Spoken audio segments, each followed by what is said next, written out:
This channel does not promote any violent, harmful, or illegal activities. All content provided by this channel is meant for an educational purpose only.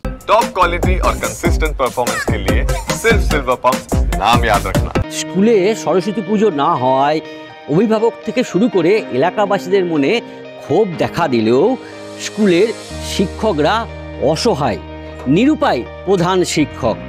স্কুলে chalk duster register খাতা ছিল না। স্কুলে সরস্বতী পুজোর fund আসবে কোথা থেকে? আফসোস কাটোয়ার পারুলিয়ার অবৈতনিক প্রাথমিক বিদ্যালয়ের প্রধান শিক্ষক অমিত কুমার ভট্টাচার্যের। স্কুলে সরস্বতী হয়নি, দীর্ঘক্ষণ উপোস করে থেকেও অঞ্জলি দিতে পারেনি পড়ুয়ারা। তাতেই ক্ষোভে ফেটে পড়েন অভিভাবকরা। স্কুলের বাইরে দেখান বিক্ষোভ। স্কুলের প্রধান শিক্ষক জানালেন, পুজো না হওয়ার একটাই কারণ যে আমার কাছে কোনো ফান্ড ছিল না বা আমার হাতে কোনো টাকা পয়সা নেই। যেখানে সরকার প্রত্যেক বছর স্কুল মেনটেনেন্সের জন্য কিছু করে টাকা দেন, সেইখান থেকে আমরা কাজকর্ম করিয়ে কিছু কিছু করে বাঁচিয়ে রাখি।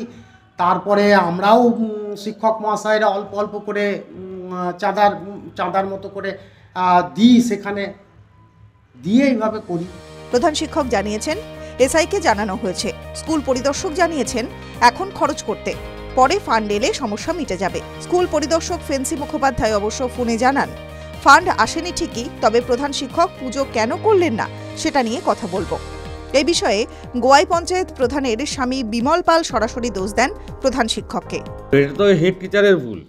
হেড টিচার যখন টাকা নেই বা ফান্ড রেট পয়সা নেই, সেটা তো কমিটি আছে, কমিটির সঙ্গে আলোচনা করতে পারতো, তো নয় পঞ্চায়েতকেও জানাতে পারতো। আমরা জানি প্রত্যেকটা স্কুলে পুজো হয়, সরস্বতী পুজো হবে, কিন্তু হয়নি। এটা হেড স্যারের ব্যর্থতা। পুজোটা যদি হতো একটু ভালো হতো, কিন্তু সেটা তো মাস্টারমশাই একটু ভুল হয়ে গেছে, আলোচনা করেনি কারোর সঙ্গে, ওইটুকুন।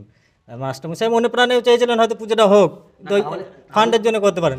অন্যদিকে এই ঘটনায় বিজেপি নেত্রী সীমা ভট্টাচার্যের কটাক্ষ, এই আমলে স্কুলে সরস্বতী পুজো বন্ধের মুখে। তাহলে কোটি কোটি টাকা খরচ করে পুরীর মন্দির কেন?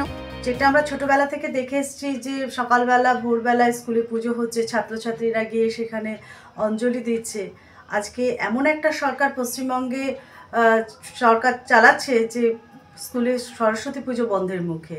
তাহলে একটা কথা এখানে বলতে ইচ্ছা করে মাননীয়া, তাহলে 20 একর জায়গার ওপর 250 কোটি টাকা খরচা করে পুরীর মন্দির কেন? আর মাদ্রাসা বা অন্যান্য যে জায়গায় যে এত এত কোটি টাকা খরচা হচ্ছে, সেই খরচাগুলো আপনি করতে পারছেন, কিন্তু কোনো অনুদান কেন দেবেন না সরস্বতী পুজোর জন্য? সেটা তো আপনার দেওয়া উচিত।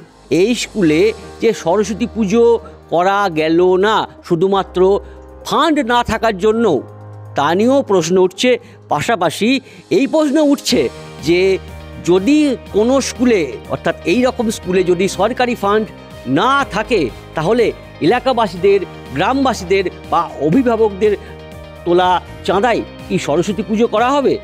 কৌশিক দত্ত, TV9 বাংলা, কাটোয়া।